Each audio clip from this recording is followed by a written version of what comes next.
Hello and welcome to another brand new episode of What the FinTech, podcast from the team behind FinTech Futures and the Banking Technology magazine. My name is Paul Hindle, Managing Editor of FinTech Futures, and for this episode we're joined by Margaret Ryan, SVP and Head of Products for Amex Digital Labs. Margaret, welcome to the show. Thank you. Great to be here. It's great to have you here. And just to get started, would you like to quickly let us know a bit more about yourself and your role then? Yeah, sure. So Margaret Ryan, I lead the product team at Amex Digital Labs here at American Express. Our group is really focused on the future of payments and membership. And so the way that we're set up is we have a product team, partnerships team, and a go-to-market team that really works together to be able to focus on the emerging technology, what's coming next, and be able to bring new products to market. And so excited to talk a little bit about some of the work that we're doing in the agentic commerce space today. Excellent. Sounds great. And again, it's great to have you here. And thanks so much for taking the time out to speak with us today. So as you've mentioned there on the show this week, we'll be diving into the rapidly developing world of agentic commerce and agentic payments and exploring how American Express is positioning itself at the forefront of this evolution through its Digital Labs Innovation Hub. In particular, we'll examine the current state of play with agentic commerce today and unpack the benefits the technology offers for both consumers and merchants. We'll explore the debate around trust and consumer confidence when it comes to agentic commerce, asking whether people will fully trust AI agents to spend their money and what safeguards need to be in place to make that leap possible. We'll also take a deep dive into the ACE developer kit that Amex launched earlier this year, exploring the vision behind this framework and how it's designed to help merchants navigate this fundamental shift in how transactions happen. And finally, we'll look ahead at how agentic payments will transform the consumer experience over the next few years, what role Amex will play as AI agents become the primary transaction interface, and what other agentic AI innovations are in the pipeline at Amex. So start off with then, let's talk about that ACE developer kit then that Amex launched earlier in the year. Can you tell us a bit more about that and your vision for this framework when you start development on it? Yeah, totally. So we're now in this world of agentic commerce where you have these AI agents who are becoming increasingly capable of discovering products, helping to make decisions, and then ultimately making that final purchase or transaction on behalf of the customer. And this is a pretty fundamental shift as to how commerce has traditionally worked. Traditionally, you have the customer, they're buying something directly from the merchant, and now you have this AI agent that's sitting in the middle. And with that comes questions around trust, authentication, what happens if something goes wrong? And so that was really the lens in which we approached this, thinking about what role should American Express be playing here?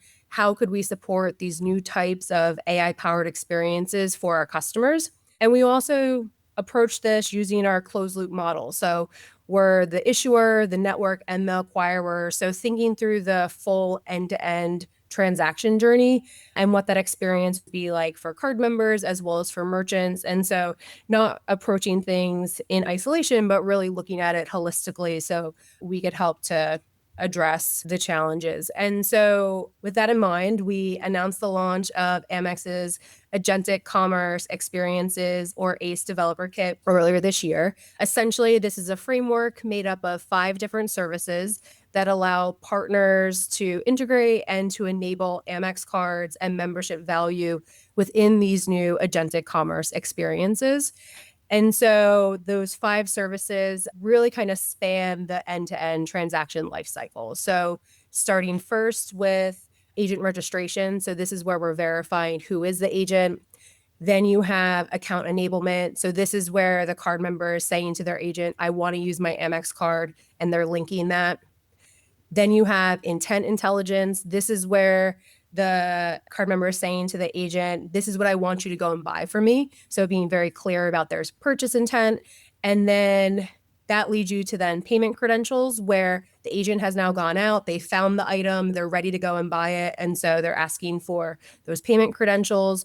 We're returning essentially a token that's been scoped based on the customer's intent. So having some controls built into that, and then the agent can use that to buy directly from the merchant. And then the last piece is cart context. And this is where we can receive information about what was ultimately purchased and being able to match that up to the customer's original intent. So that can help with any kind of like decisioning, servicing, disputes, conversations that come up. And so that's the framework and the developer kit itself. Alongside that, we also announced something called agent purchase protection. And this was really to address a new risk that's being introduced with AI agents. So you have this new concept of AI agent risk. The reality is that agents can make a mistake. And when they do, that has real world consequences for the customer. So to give you an example, like let's say I ask my agent to buy me a blue shirt, but they buy a non-refundable black shirt.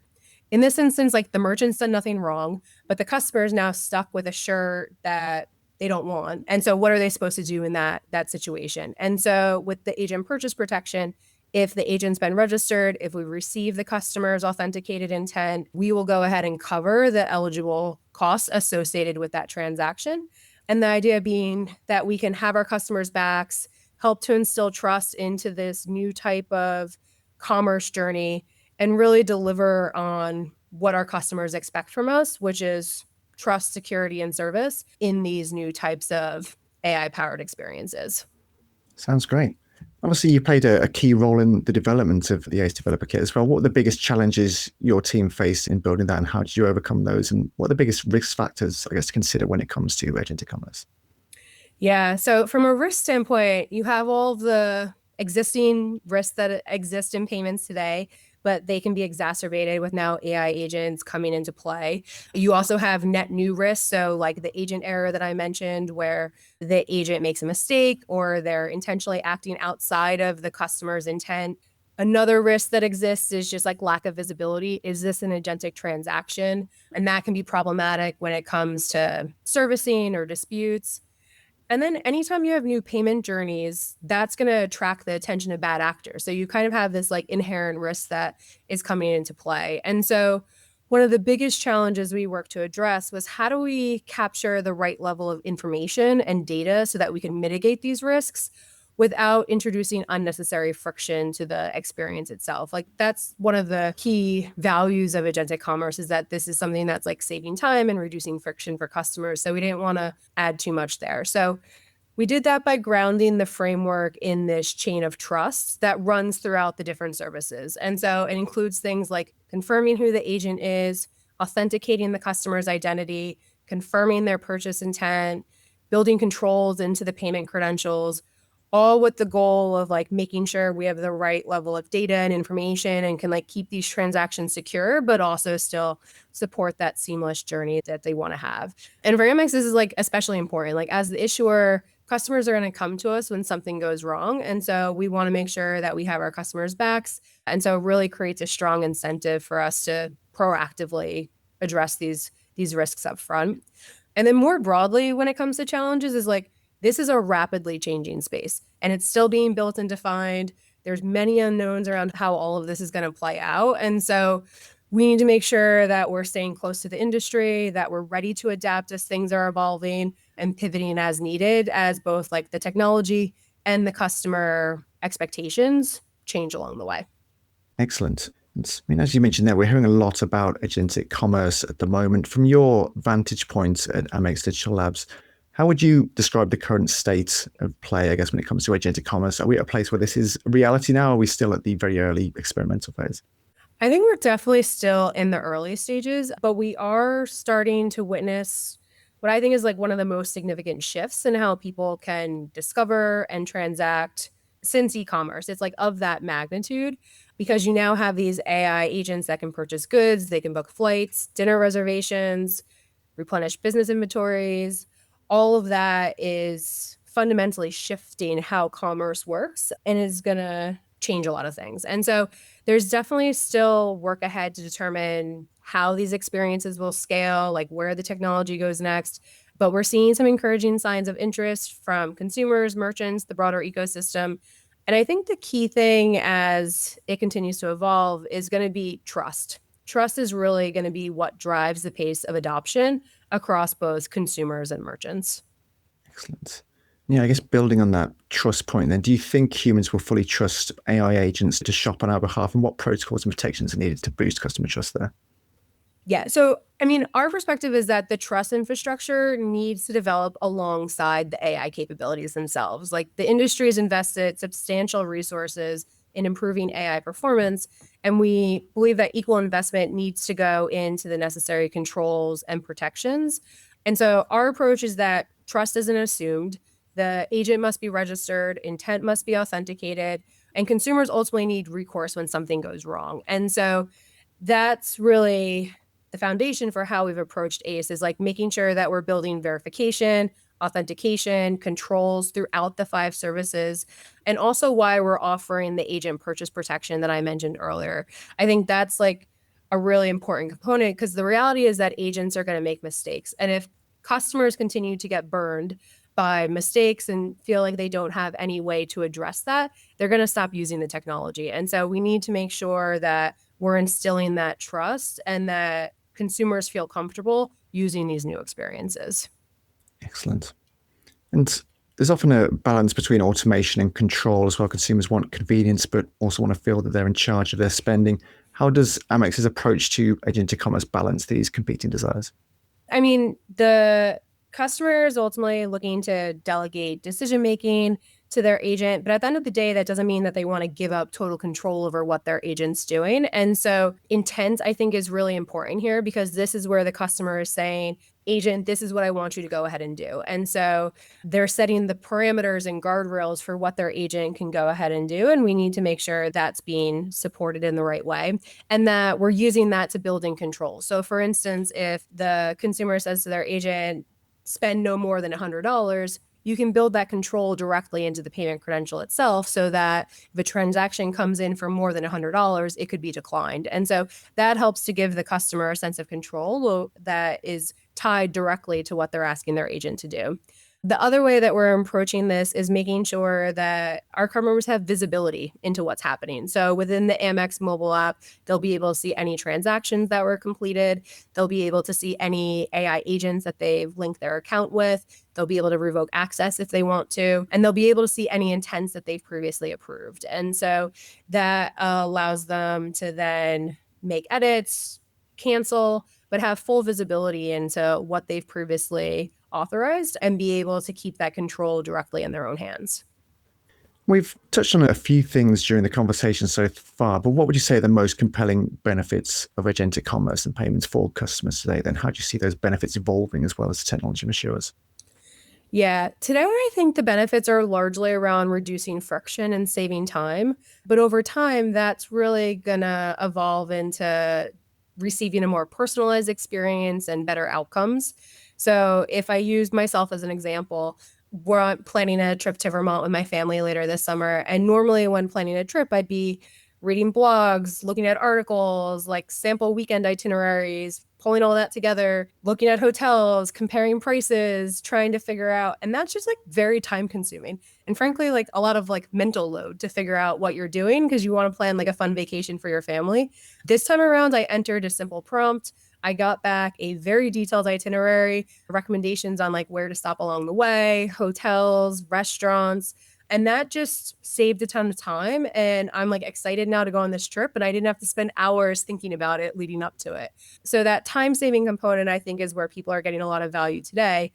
But over time, if I could also have my AI agent tell me that I could receive these benefits if I book this hotel with my platinum card, or I could get an Amex offer at this restaurant, or I could pay with points if I wanted to, that's where I can get a more like personalized experience and like better outcome to receive the full value of like my card membership. And so that's what we're really trying to deliver with ACE, is not just enabling the payment itself, but how do you make sure that the full membership value is coming through in these new agentic commerce experiences as well.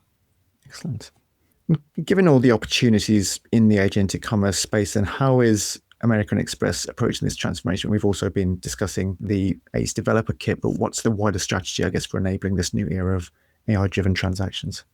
I think I mentioned this before, but we're really trying to ground everything in like, how do we deliver the same trust, security, and service that our customers have always expected from us in this new era?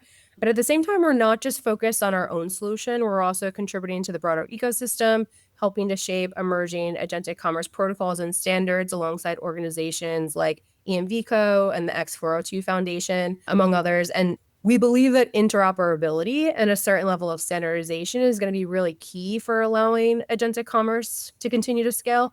Agents aren't going to want to integrate with 25 different protocols or 25 different integration methods, there's going to need to be some kind of consolidation that happens as to how this is going to work. And so we're making sure to invest our time there. And on the merchant side as well, then how do you see agentic commerce impacting them? What opportunities and challenges does this shift present to retailers and service providers? And how does the ACE developer care help them navigate that transition as well? Yeah, so from an opportunity standpoint, with the AI agent doing a lot of the upfront legwork and decisioning, this can lead to a more streamlined checkout, higher conversion, because the customer is not sitting there debating things at the end. But with that comes the need for merchants to think about how to now optimize for AI agents and not just the human shopper. So that definitely requires some changes.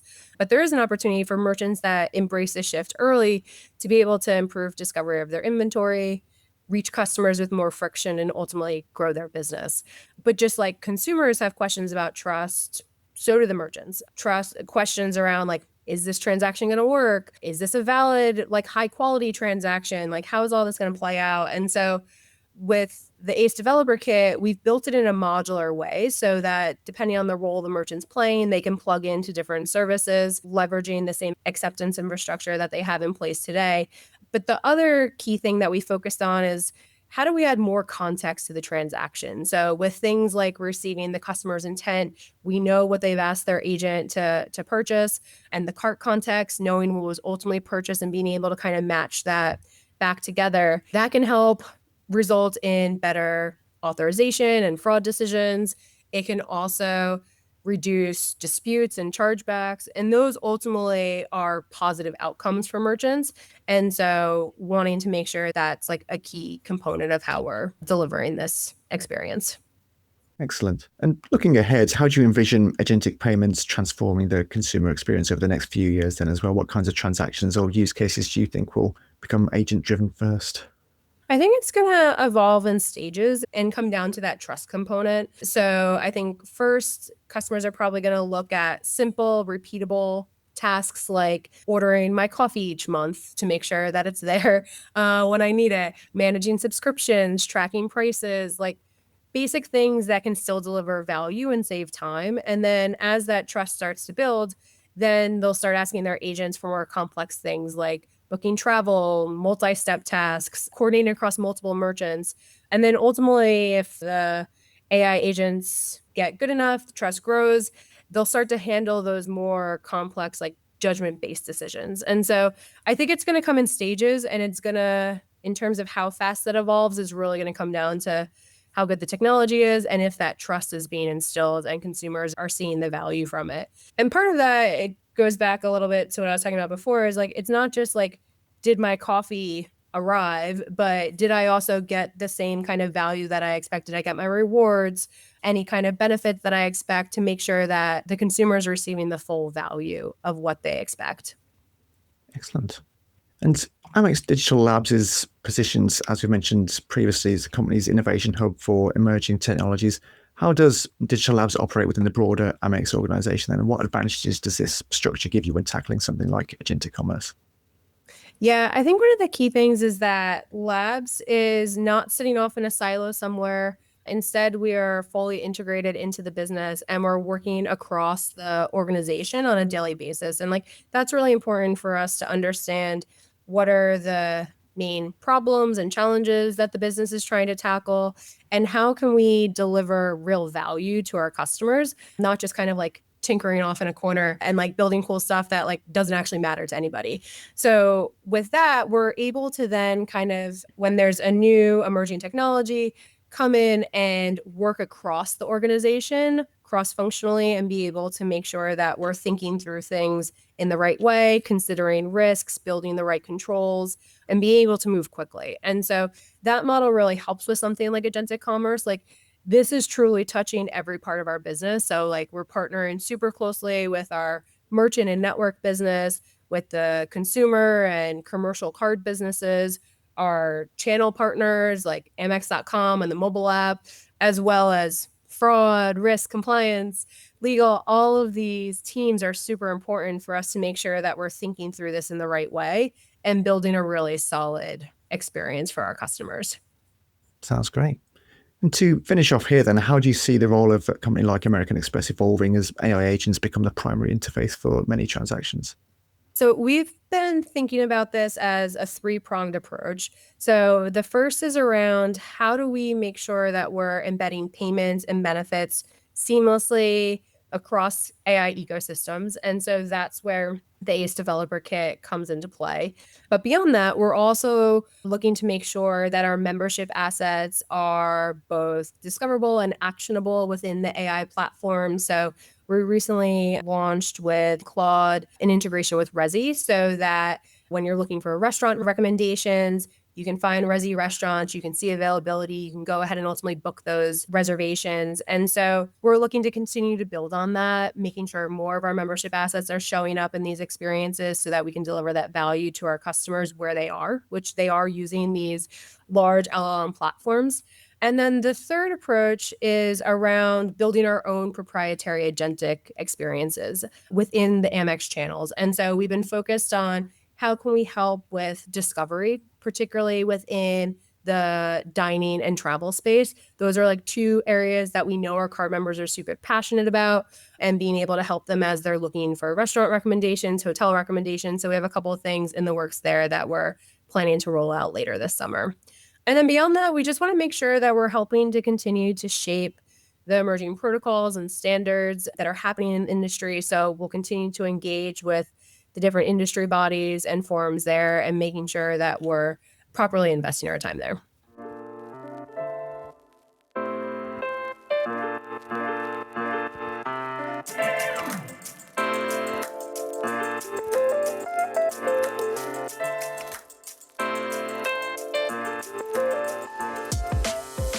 Thanks again, Margaret, for chatting with us today. To close out the podcast, we have on our infamous FinTech jail. This is where we ask for an industry term, buzzword, or trend that you've seen or heard enough of. Or, of course, you can advocate to free one of the previously incarcerated terms. So what would your selection be for this week?